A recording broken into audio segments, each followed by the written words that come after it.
Space X Falcon 9 rocket ద్వారా సెంటినెల్-6B ఉపగ్రహాన్ని విజయవంతంగా ప్రయోగించింది. Machine వివరాల్లోకి వెళ్తే ఈ మిషన్ కు స్పేస్ ఎక్స్ ఫాల్కన్ 9 రాకెట్ ని యూజ్ చేశారు.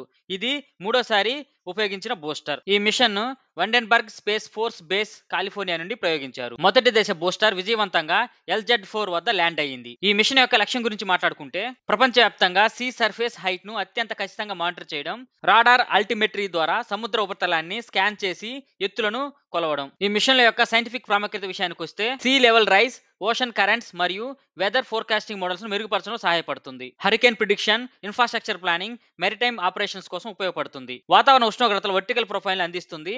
ఇది క్లైమేట్ మోడలింగ్ కు కీలకంగా ఉపయోగపడుతుంది. ఈ మిషన్ ఎందుకు ముఖ్యమంటే పెరుగుతున్న సీ లెవెల్స్ వల్ల ప్రపంచవ్యాప్తంగా దాదాపు 900 మిలియన్ల మంది తీర ప్రాంతాల్లో ప్రమాదంలో ఉన్నారు. అందువల్ల సీ లెవెల్ రైజ్ ను మానిటర్ చేయడం ప్రధానం. ఈ వీడియో మీకు నచ్చితే లైక్ చేయండి. Thanks for watching. మరిన్ని సైన్స్ వీడియోస్ కోసం మార్గదర్శి తెలుగు ఛానల్ సబ్స్క్రైబ్ చేయండి. జై హింద్.